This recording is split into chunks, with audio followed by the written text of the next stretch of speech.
Selamat sore, Bu Setia dan teman-teman semua. Kami dari kelompok 4, mata kuliah EPPK izin untuk membawakan materi chapter 7 dan 8. Di sini anggota kelompok kami beranggotakan saya sendiri, Marsilia Francisca dengan NIM 2020-627. Silvanus Muat Brino dengan NIM 2020-602-04. Cindy Wijaya dengan NIM 2020-602-38. Nadia dengan NIM 2020-602-40. Siti Melani Yusman dengan NIM 2020-602-87. Baik, materi chapter 7 ini berjudul Job Description, Performance Management and Appraisal, Job Evaluation, dan Job Design. Next slide.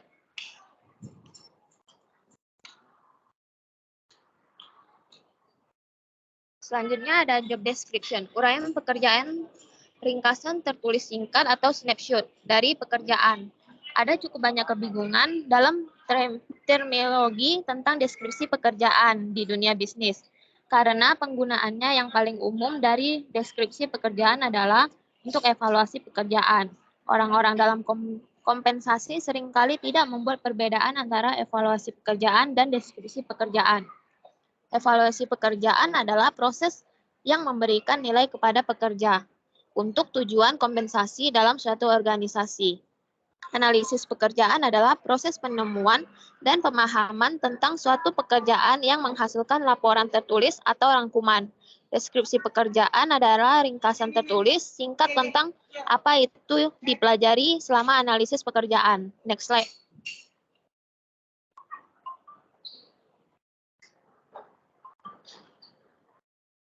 Selanjutnya yaitu structure of the job description. Yang pertama ada identitas. Identifiers. Pekerjaan selalu diidentifikasi oleh judul mereka. Pekerjaan dalam industri biasanya meliputi pekerjaan fisik dan atau lokasi fungsional pekerjaan. Deskripsi pekerjaan biasanya memberikan informasi tentang hubungan pelaporan, siapa yang mengawasi pekerjaan dan siapa yang melapor ke pekerjaan. Yang kedua ada job summary. Ringkasan pekerjaan adalah pernyataan singkat tentang esensi pekerjaan. Ringkasan adalah sangat sulit untuk ditulis. Penghakiman diperlukan tentang apa yang harus disertakan dan apa yang harus dihilangkan. Lalu yang ketiga ada duties and tasks. What, how, dan why. Pada bagian ini, isi pekerjaan dijelaskan lebih lengkap. Biasanya isi dijelaskan dalam istilah yang setara dengan apa yang kita sebut tugas daripada tugas itu sendiri. Ringkasan asisten medis, pertanyaan diperluas dalam deskripsi tugas untuk menggambarkan lebih lengkap apa yang diperlukan oleh pekerjaan itu. Tugas dan tugas biasanya menjawab 3 pertanyaan, yaitu yang pertama, apa yang dilakukan pemegang pekerjaan. Yang kedua, bagaimana pemegang pekerjaan melakukannya. Dan yang terakhir, yang ketiga, mengapa dilakukan. Lalu yang keempat ada order information. 3 item pertama, pengidentifikasi, ringkasan pekerjaan, dan tugas atau tugas. Sangat penting untuk pekerjaan itu.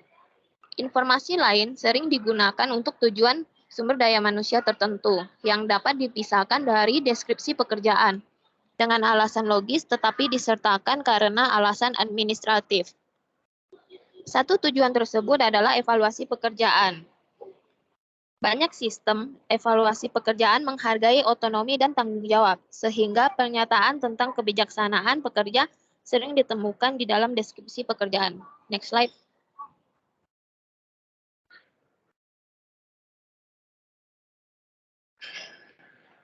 Selanjutnya ada issues in job description. Yang pertama, descriptive versus perceptive. Deskripsi pekerjaan biasanya ditulis berdasarkan data yang dikumpulkan dari karyawan saat ini, seperti observasi, wawancara, survei, dan lainnya. Karena pekerjaan cenderung dimodifikasi dari waktu ke waktu agar sesuai perbedaan individu dalam minat dan keterampilan pemegang jabatan. Manajemen mungkin ingin menjelaskan pekerjaan sebagaimana mestinya yang dimaksudkan pada saat seperti ini. Yang kedua ada present versus future. Deskripsi pekerjaan biasanya menyajikan gambaran pekerjaan seperti sekarang. atau jika tidak sekarang, setidaknya ketika analisis pekerjaan dilakukan. Karena laju perubahan yang cepat, terutama yang berkaitan teknologi. Banyak yang mungkin enggan menghabiskan waktu dan energi untuk menghabiskan pekerjaan deskripsi yang cepat kadaluarsa. Lalu yang ketiga, terdapat key consideration. Analisis pekerjaan dimulai dengan identifikasi pekerjaan berdasarkan judul dan mungkin identifikasi lainnya informasi. Setidaknya analisis pekerjaan harus menghasilkan tugas dan tugas yang penting. Lalu ada performance management and appraisal. Pekerjaan kinerja adalah proses performal yang digunakan untuk mengevaluasi apa yang dilakukan oleh masing-masing pekerja yang bekerja. Next.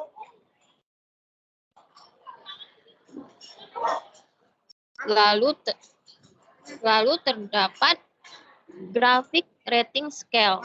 Skala peringkat grafik adalah format peringkat yang populer di industri. Lalu yang behavioral inspired rating scale. Di sini gagasan utama dengan skala peringkat berlabuh perilaku atau BARS adalah untuk memberikan perilaku deskriptif atau jangkar untuk membantu orang-orang memahami arti poin-poin pada skala penilaian. Behavioral observation skills adalah mirip dengan BARS karena mereka juga menggunakan perilaku pertanyaan untuk mengilustrasikan arti dari suatu kategori. Lalu yang terakhir, forced choice scales. Salah satu cara untuk menggunakan skala pilihan paksa adalah meminta penilai untuk memilih 2 pertanyaan atau 4 yang diberikan. Next slide. Selanjutnya presentasi akan dilanjutkan oleh rekan saya. Terima kasih. Baik, selanjutnya kita masuk ke comparison of format atau perbandingan format. Ketiga, format membutuhkan banyak pekerjaan, mengembangkan pakar materi pelajaran seperti petahana dan supervisor. Mereka harus menghasilkan pernyataan yang menunjukkan kinerja sangat baik hingga buruk untuk beberapa kategori. Usaha diperlukan untuk memastikan bahwa pernyataan termasuk dalam satu kategori dan bahwa nilai atau kebaikan dari perilaku itu jelas. Dengan kata lain, pernyataan yang bertahan dari proses pembuatan item untuk dimasukkan pada formulir penilaian kerja harus menjadi jelas, baik dari segi seberapa baik atau buruknya perilaku tersebut dan termasuk dalam kategori yang mana perilaku tersebut. Next slide, behavioral job description. Fungsi utama penilaian kinerja adalah menjadi alat manajemen untuk penghargaan dan pembinaan. Sistem penilaian kerja pada dasarnya dapat dikembangkan untuk menanggapi manajemen yang disebut deskripsi pekerjaan perilaku atau berorientasi pada hasil. Memasukkan standar ke dalam deskripsi tugas untuk menunjukkan apa merupakan kinerja pekerjaan yang sukses dalam hal objektif. Yang selanjutnya ada job evaluation. Evaluasi pekerjaan adalah suatu proses formal menilai nilai atau nilai pekerjaan dalam suatu organisasi. Umumnya evaluasi pekerjaan dilakukan di perusahaan besar dan lembaga pemerintah sebagai lawan bisnis keluarga kecil di mana gaji dan kompensasi ditetapkan dengan cara yang kurang formal. Pekerjaan evaluasi baik secara langsung maupun tidak langsung menetapkan gaji pokok, upah, atau gaji untuk pekerjaan. Pekerjaan evaluasi adalah bagian dari sistem kompensasi yang lebih luas, yang meliputi administrasi gaji dan tunjangan yang diterima karyawan sebagai imbalan atas pekerjaan mereka. Biasanya yang terbesar komponen kompensasi adalah gaji pokok, yang merupakan jumlah atau gaji per jam yang diterima karyawan untuk waktu yang dihabiskan di tempat kerja. Selain gaji pokok, mungkin ada komisi insentif, pembayaran prestasi, pembayaran bonus, dan pembayaran untuk waktu tidak bekerja, yaitu cuti, sakit, atau liburan. Selanjutnya adalah equity. Banyak dari kita mendasarkan harga diri kita, setidaknya sebagian pada upah yang kita terima di tempat kerja. Menjadi sosial makhluk, orang cenderung melihat imbalan apa yang diterimanya. Bahkan jika gaji tidak diposting, orang cenderung menyimpulkan apa yang dibuat orang lain dan beberapa imbalan. Misalnya waktu liburan dan tempat parkir yang didambakan. Terlihat jelas ada 3 jenis ekuitas yang perlu dikhawatirkan. Organisasi satu pekerjaan yang sama, 2 pekerjaan yang berbeda, dan 3 pekerjaan sama perusahaan yang berbeda.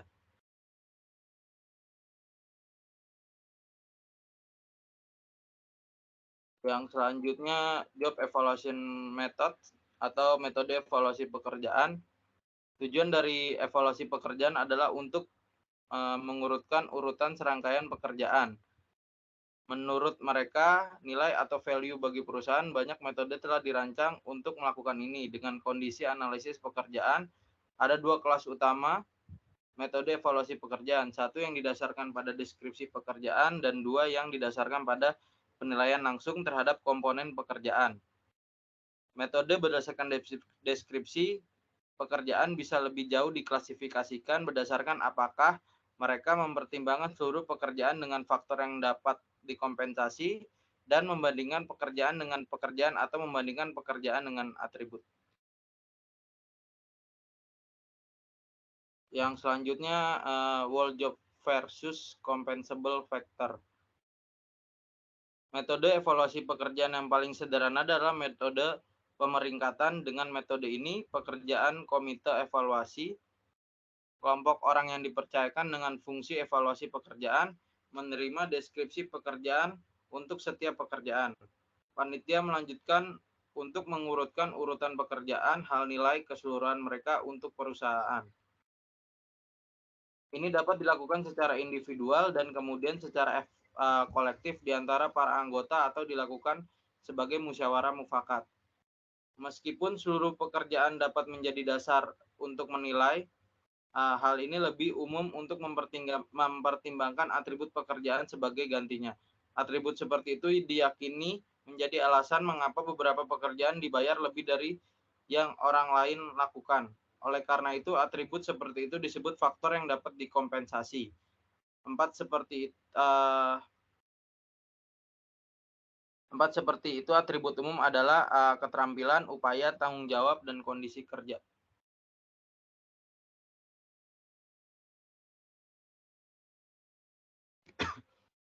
Yang selanjutnya adalah comparing jobs versus atribut. Metode evaluasi pekerjaan yang paling umum digunakan saat ini disebut metode point faktor. Seperti metode perbandingan faktor dan metode point. Metode point faktor mengevaluasi setiap pekerjaan pada setiap faktor kompensasi.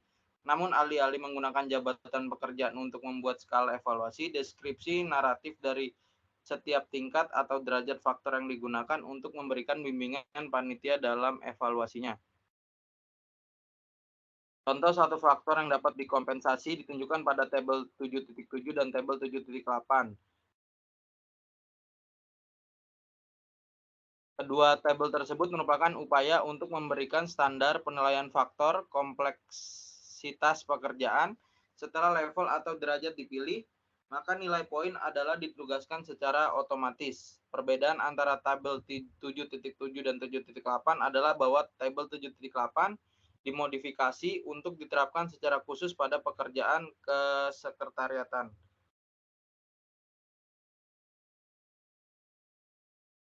Yang selanjutnya adalah direct assessment method. Metode point faktor membutuhkan penilaian berdasarkan deskripsi pekerjaan. Namun pekerjaan lain metode evaluasi telah dirancang yang bekerja secara langsung dengan data analisis pekerjaan tentang pekerjaan dan atribut pekerja. Kami menjelaskan 2 pendekatan utama. Satu didasarkan terutama pada pekerjaan atribut dan yang terutama didasarkan pada atribut pekerja. Kedua metode menggunakan sarana statistik daripada penilaian manusia untuk menyocokkan informasi pekerjaan untuk membayar.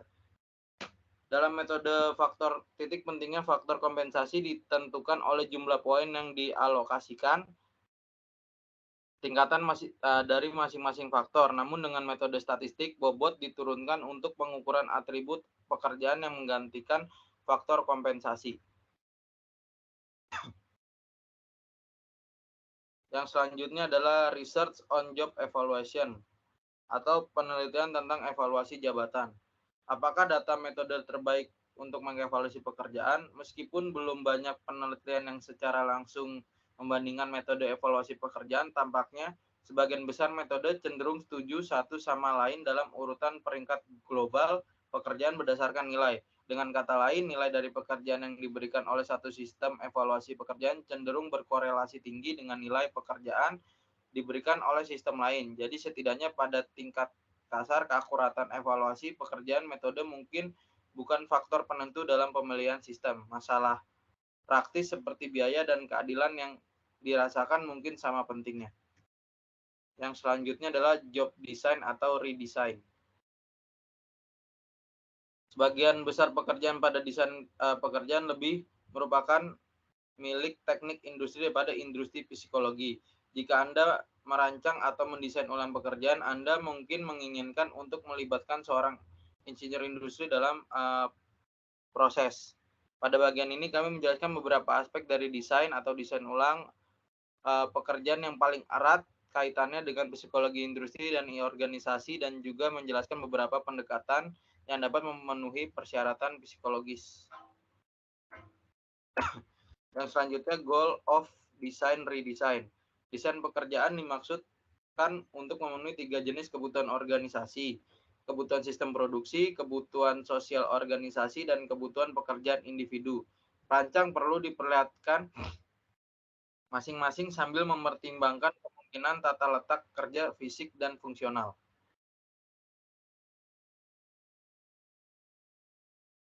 Selanjutnya akan dilanjutkan oleh teman saya. Baik, selanjutnya itu tentang individual worker needs. Di sini ada 4 faktor yang mempengaruhi. Yang pertama itu ada faktor lingkungan fisik. Dari faktor lingkungan fisik ini ada keamanan dan kenyamanan.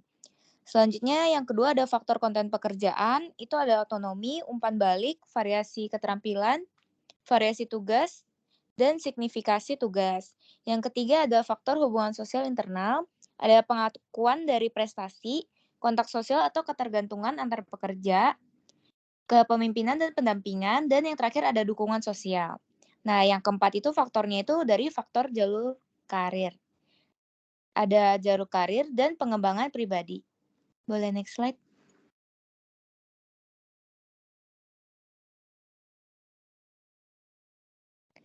Selanjutnya ada design decision, itu ada yang pertama memutuskan tugas apa yang akan diselesaikan oleh orang. Yang kedua itu mengalokasikan tugas ke pekerjaan. Yang ketiga memutuskan bagaimana pekerjaan akan berhubungan satu sama lain. Boleh next slide?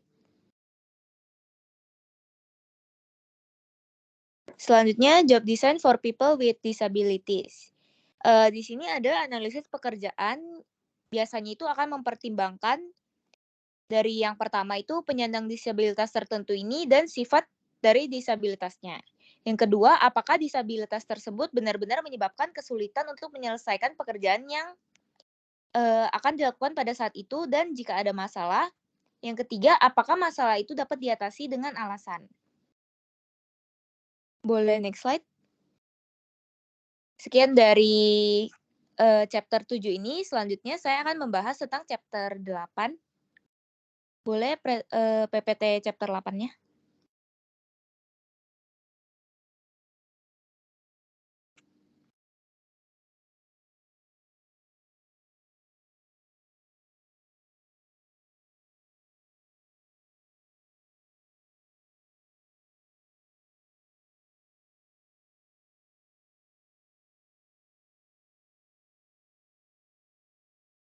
Baik, dari chapter 8 ini, yang pertama itu ada staffing. Di staffing ini kita bakal bahas tentang rekrutmen, seleksi, dan penempatan. Boleh next slide? Yang pertama ada rekrutmen. Di rekrutmen ini memiliki fungsi sebagai berikut. Yang pertama itu agar orang tahu bahwa ada lowongan pekerjaan, termasuk orang-orang dari berbagai latar belakang sebagai bagian dari upaya pemerataan kesempatan kerja. Yang kedua itu untuk membujuk orang, terutama yang cocok dengan pekerjaan tersebut, untuk melamar, yaitu untuk memasarkan perusahaan sebagai tempat yang baik untuk bekerja. Yang ketiga itu untuk menginformasikan calon pelamar tentang persyaratan pekerjaan dan sifat dari perusahaan atau instansinya. Boleh next slide? Selanjutnya ada job spesifikasi. Di spesifikasi pekerjaan ini adalah deskripsi tertulis tentang persyaratan pekerjaan. Spesifikasi pekerjaan biasanya menawarkan cara untuk mengomunikasikan apa yang dicari oleh organisasi. Spesifikasi pekerjaan biasanya ditulis dari deskripsi pekerjaan. Boleh next slide? Selanjutnya yang terakhir itu dari staffing itu ada seleksi. Seleksi itu adalah tentang memilih pelamar yang terbaik. Cara lebih formalnya, seleksi adalah proses memilih dari antara pelamar mereka yang ingin dipekerjakan oleh perusahaan. Logika dari seleksi ini adalah untuk memeriksa pekerjaan untuk menemukan tugas dan kasau. Memeriksa pelamar untuk menemukan kedudukan mereka baik pada tugas dan kemudian menawarkan pekerjaan kepada mereka yang memiliki prediksi kinerja pekerjaan yang terbaik. Boleh next slide? Baik, selanjutnya akan dilanjutkan oleh teman saya.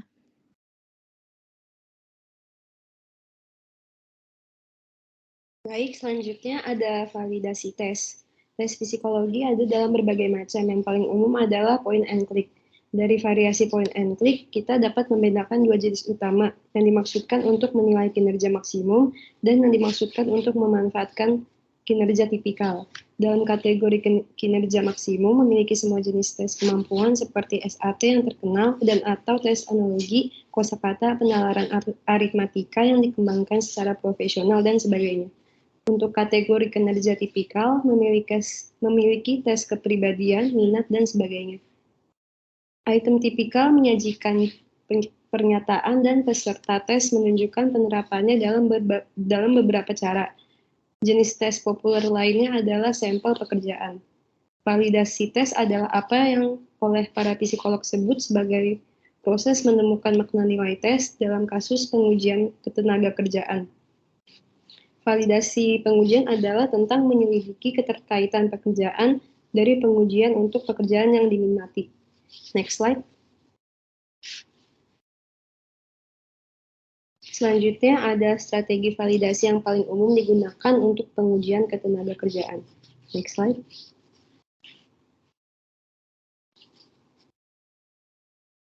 Yang pertama itu ada strategi berorientasi konten.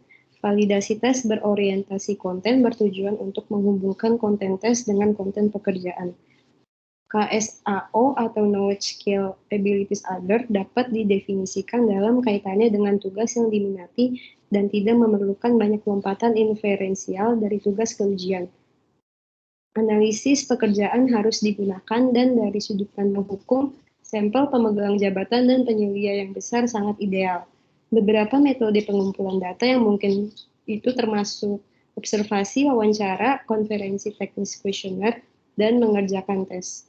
Untuk merekapitulasi inti dari pekerjaan, fungsi penerima adalah untuk menerima barang dagangan dari produsen dan menyimpan barang dagangan di pusat distribusi.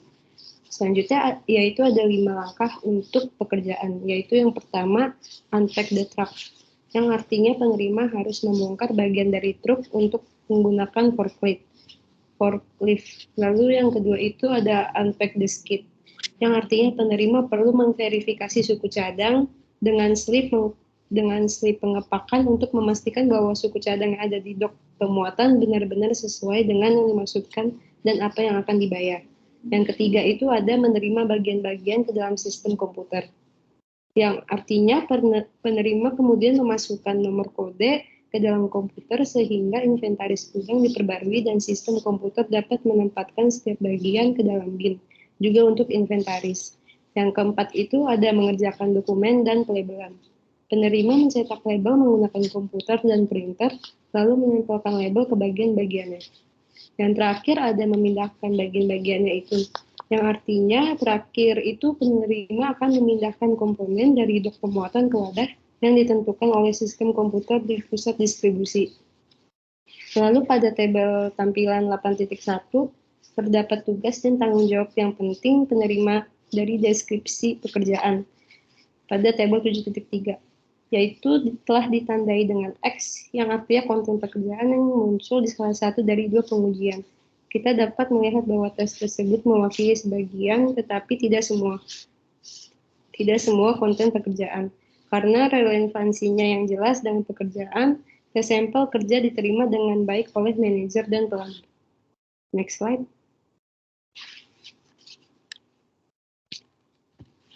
Selanjutnya, yang kedua itu ada strategi berorientasi kriteria.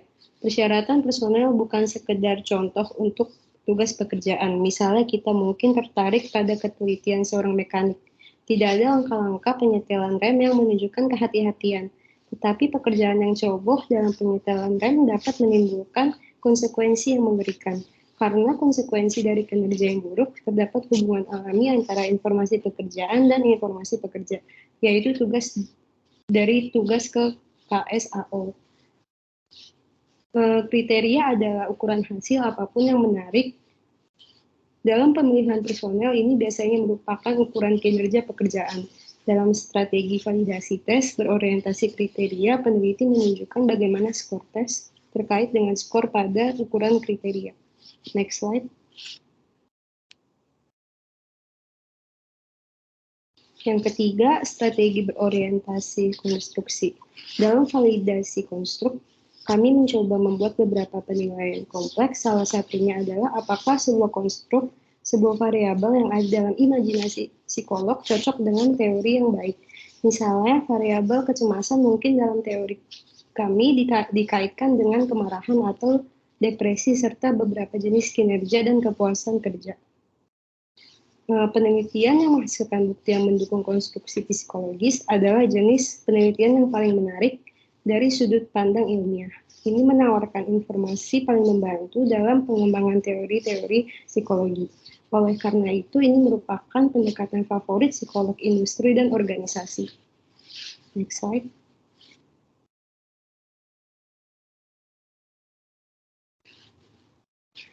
Selanjutnya, ada pengalaman kerja dan validasi pelamar. Pelamar berbeda dalam pengalaman kerja mereka. Sebagian besar atau semua pelamar mungkin kurang pengalaman dalam pekerjaan itu. Misalnya, seperti pekerjaan manajerial dan profesional pemula. Tidak memiliki pengalaman dalam pekerjaan saat mereka dipekerjakan. Ketika kumpulan pelamar berisi banyak orang berpengalaman, masuk akal untuk mengevaluasi mereka berdasarkan pengetahuan dan keterampilan khusus yang dibutuhkan oleh pekerjaan itu. Dalam keadaan seperti itu, strategi validasi berorientasi konten masuk akal. Ketika kumpulan pelamar tidak berpengalaman, pelamar tidak akan memiliki pengetahuan dan keterampilan khusus yang dibutuhkan untuk pekerjaan itu. Dalam kasus seperti itu, masuk akal untuk mengevaluasi pelamar berdasarkan kemampuan yang lebih umum dan karakteristik lain yang diperlukan untuk pekerjaan itu. Next slide.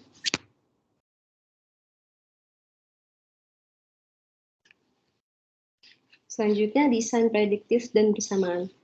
Ada dua jenis strategi berorientasi kriteria, yaitu prediktif dan bersamaan. Mereka berbeda terutama dalam cara pengumpulan data yang disebut sebagai desain, studi validasi. Dalam desain prediktif, pelamar kerja diberikan tes. Pelamar yang bertahan dalam proses seleksi akan dipekerjakan dan di beberapa titik kemudian mereka yang dipekerjakan akan dievaluasi kinerjanya pekerjaannya.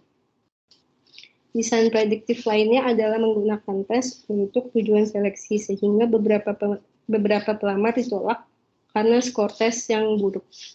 Dalam desain bersamaan, peneliti menguji pertahanan dan mendapatkan ukuran kinerja pekerjaan dari orang yang sama pada waktu yang sama. Next slide.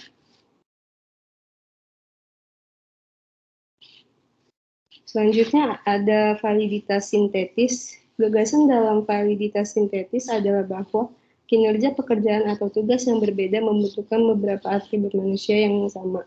Misalnya menghitung tombol dan menghitung uang sama-sama memerlukan penghitungan. Lalu melatih teller bank dan melayani pelanggan sama-sama membutuhkan keterampilan interpersonal. Desain grafis dan perbaikan jam tangan membutuhkan penglihatan yang baik. Perbaikan jam tangan dan pembedahan membutuhkan gerakan tangan dan jari yang tepat dan terkontrol, dan sebagainya. Jadi ide dalam validitas sintetis adalah menggunakan pekerjaan atau tugas yang berbeda untuk menunjukkan perbedaan individu dalam atribut manusia yang sama. Next slide.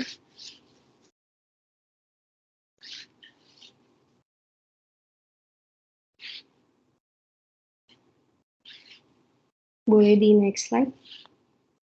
Selanjutnya ada tanda dan contoh. Tes adalah sebuah tanda atau indeks dari kehati-hatian yang merangkum banyak perilaku yang berbeda, seperti muncul untuk bekerja tepat waktu dan menghitung bagian secara akurat. Akan tetapi, mengikuti tes membutuhkan membaca beberapa materi dan menandai lembar jawaban dengan pensil. Tes sesuai dengan tugas tertentu yang merupakan bagian dari pekerjaan. Dalam arti tertentu, tes adalah contoh pekerjaan yang diperlukan untuk pekerjaan penerima. Next slide. Selanjutnya ada perbandingan desain. Ada dua kesimpulan utama dalam proses analisis pekerjaan yang digunakan untuk seleksi. Yang pertama dari pekerjaan ke KSAO dan yang kedua dari KSAO ke tes atau metode lain yang digunakan dalam seleksi, menurut Harvey tahun 1991. Dengan membandingkan skor tes dengan ukuran kinerja pekerjaan, pada dasarnya kita dapat melihat apakah kesimpulan kita benar. Next slide.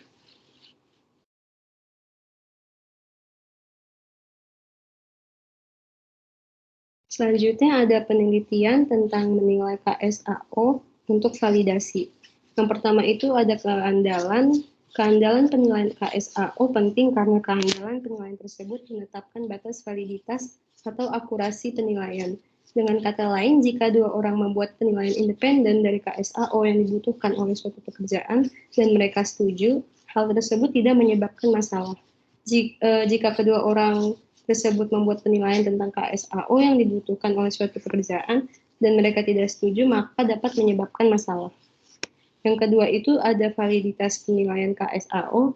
Penilaian yang diperlukan untuk kompetensi secara kualitatif berbeda dari penilaian yang dibutuhkan untuk pekerjaan biasa. Kompetensi biasanya dipertimbangkan berdasarkan tujuan bisnis. Oleh karena itu, kompetensi biasanya dianggap bukan sebagai persyaratan pekerjaan, tetapi lebih sebagai atribut untuk menilai kecocokan individu dengan organisasi. Untuk memeriksa validitas penilaian tersebut, kita memerlukan penilaian yang mencakup banyak organisasi. Yang ketiga itu ada Position Analysis Questionnaire Studies atau PAQ. McCormick tahun 1979 melaporkan studi tentang PAQ yang digunakan untuk memprediksi General Aptitude Test Battery. Skor dan koefisien validitas untuk sampel dari 163 pekerjaan yang berbeda. Basis data menggunakan skor dimensi untuk setiap pekerjaan sebagai prediktor dan skor tes rata-rata atau koefisien validitas sebagai kriteria. Hasil menunjukkan bahwa nilai tes rata-rata pemegang jabatan di seluruh pekerjaan mencakup cukup dapat diprediksi untuk tes kognitif. Korelasi antara PAQ dan rata-rata nilai tes kognitif berkisar antara 61 sampai 0,83. Selanjutnya ada ringkasan menilai KSAO. Panel analisis pekerjaan yang dipersenjatai dengan informasi pekerjaan yang baik dapat memberikan perkiraan persyaratan pekerjaan yang andal dan valid. Analisis pekerjaan lebih baik dalam menilai rata-rata skor ujian dari pertahanan daripada menilai validitas tes. Next slide.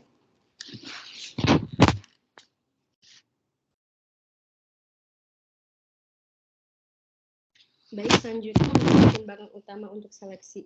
Untuk pemilihan, kita memerlukan informasi tentang atribut pekerja, yaitu KSAO yang diperlukan berhasil menyelesaikan pekerjaan.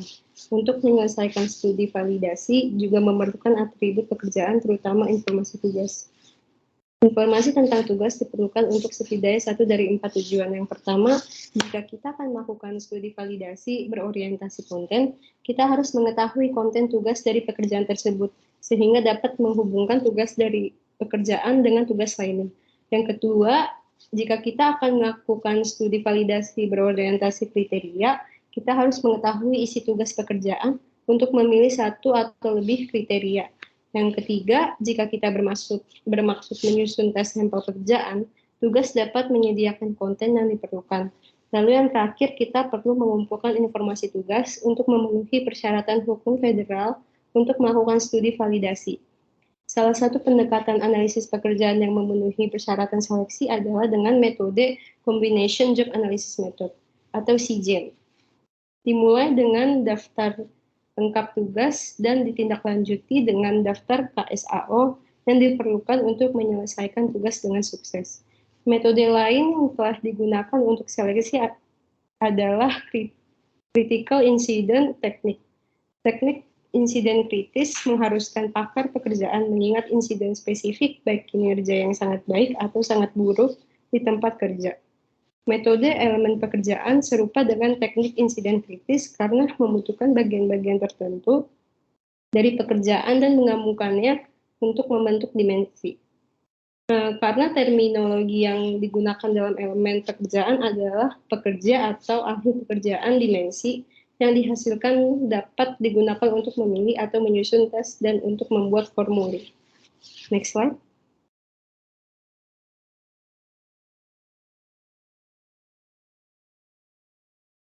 Selanjutnya akan dilanjutkan oleh rekan saya. Terima kasih.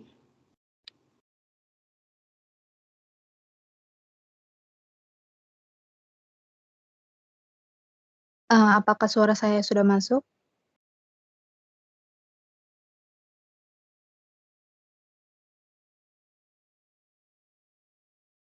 Oke, selanjutnya yaitu ada generic traits.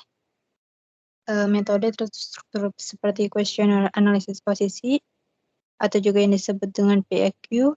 Kemudian ada sistem analisis sifat ambang dan juga skala persyaratan kemampuan yang bisa dilihat pada bab 3 tentang metode berorientasi pekerja dan juga telah digunakan untuk seleksi. Nah, khususnya ini untuk membenarkan pilihan tes. Metode seperti itu tuh mengharuskan sebuah analisis pekerjaan untuk bisa meninjau pekerjaan dan juga kemudian bisa melengkapi kuesioner yang menggambarkan suatu pekerjaan sebagian besar dalam hal persyaratan pekerja. Next. Selanjutnya itu ada research comparing efficiency of job analysis methods for selection. Orang mungkin berharap bahwa ada banyak penelitian yang dirancang untuk melihat metode analisis pekerjaan, seperti pekerjaan yang mana yang paling cocok untuk diseleksi. Nah, mereka ini menemukan bahwa para ahli paling sering menggunakan metode analisis tugas dan juga metode elemen pekerjaan. Penelitian lebih lanjut pada 4 metode oleh Levin, As, dan juga Bennett yang pada tahun 1980 menunjukkan bahwa teknik kejadian kritis ini menghasilkan rencana pengujian yang sedikit lebih baik daripada metode lainnya, tetapi PEQ ini adalah hal yang paling murah untuk digunakan. Nah, PEQ ini tidak sepopuler pengembangan rencana pengujian, mungkin dikarenakan tidak menyediakan informasi tugas. Levin et al. Ini mengatakan bahwa lebih lanjut mencatat bahwa tidak adanya metode yang memberikan informasi tentang kualifikasi minimum. Next. Yang selanjutnya itu ada summary talks on staffing training.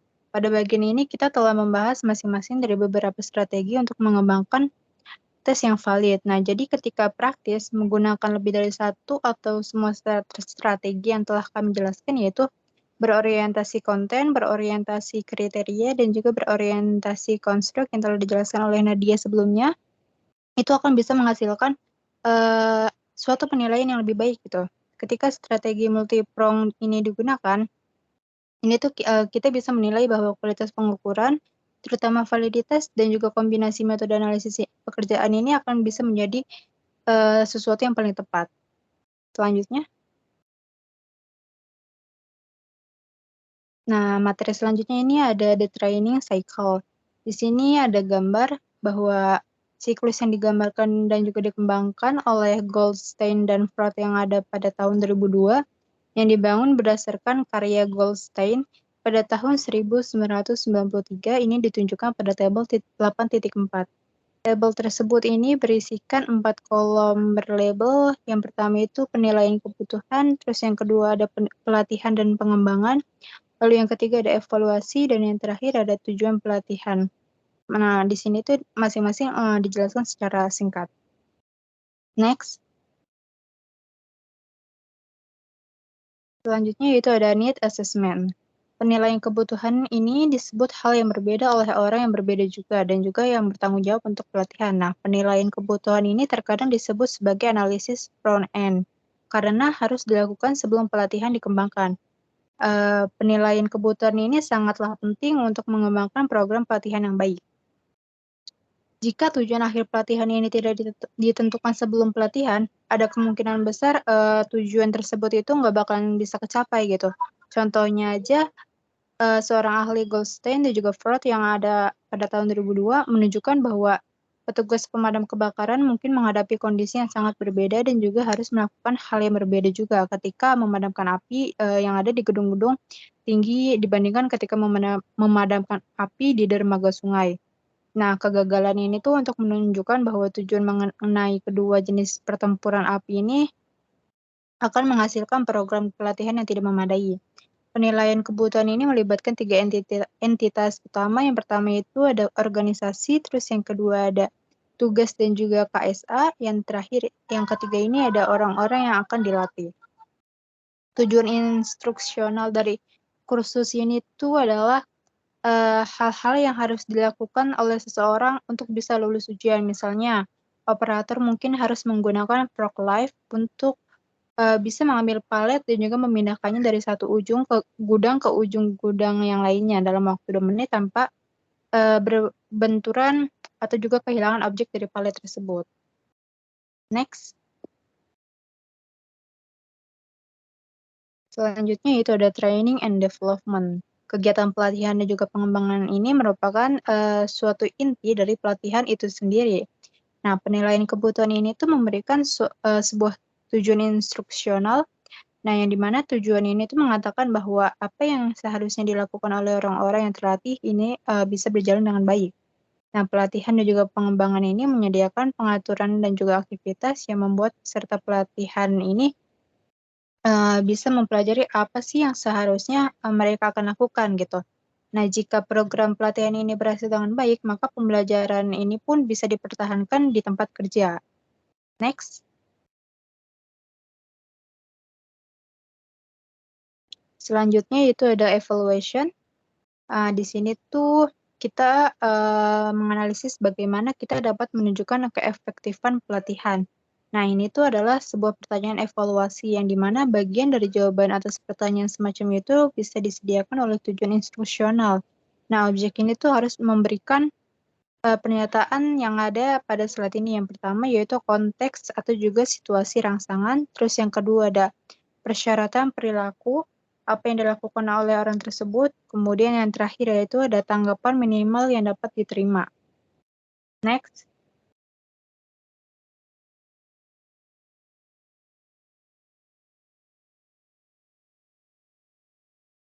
Selanjutnya yaitu ada evaluation model. Model evaluasi yang tercantum dalam fase siklus pelatihan ini tuh mencakup perbedaan individu, eksperimental, dan juga konten. Yang dimana masing-masing model ini telah menyediakan strategi pengumpulan data yang menghasilkan sebuah informasi tentang kualitas pelatihan. Next, selanjutnya. Training goal. Di sini tuh karena pelatihan ini dikembangkan untuk mencapai tujuan organisasi. Nah, ada baiknya untuk memeriksa apakah pelatihan ini menghasilkan hasil yang diinginkan atau tidak. Misalnya, selama sesi pelatihan, seorang peserta pelatihan mungkin telah belajar bagaimana menjadi lebih asertif dan juga menunjukkan perilaku asertif yang sesuai. Tapi peserta ini tuh tetapi peserta ini tuh mungkin atau tidak untuk bisa menampilkan perilaku asertif ini karena norma kelompok ini tuh melarangnya gitu. Nah, di sini ada gambar bahwa Goldstein dan Ford pada tahun 2002 ini menjelaskan 4 tujuan pelatihan. Yang pertama ada validitas pelatihan, terus yang kedua ada validitas transfer, lalu yang ketiga ada validitas intraorganisasi, yang terakhir yang keempat yaitu ada validitas antar organisasi. Next. Nah, ini materi yang terakhir ya teman-teman. Di sini ada selection versus training, di mana satu perbedaan utama antara seleksi dan juga pelatihan ini berkaitan dengan suatu karakteristik kumpulan pelamar. Jika sebagian besar pelamar ini memiliki pengetahuan atau juga keterampilan, yang masuk akal untuk bisa meminta keterampilan saat masuk daripada melatih keterampilan tersebut. Nah, di sisi lain, jika sebagian besar pelamar ini tidak memiliki pengetahuan atau keterampilan, perusahaan secara khusus bisa mencari pemula untuk mempelajari bagaimana cara perusahaan itu berkembang gitu. Maka sangat masuk akal jika melatih pengetahuan atau keterampilan tersebut. Nah, ini tuh merupakan suatu alasan bahwa analisis pekerjaan mencoba untuk menentukan apakah praktis untuk mengharapkan keterampilan dalam kumpulan pelamar dan apakah pekerja baru membutuhkan keterampilan tersebut segera. Baik, terima kasih atas teman-teman yang sudah mendengarkan materi kelompok kami. Kurang lebihnya mohon maaf. Yang sebesar-besarnya terima kasih.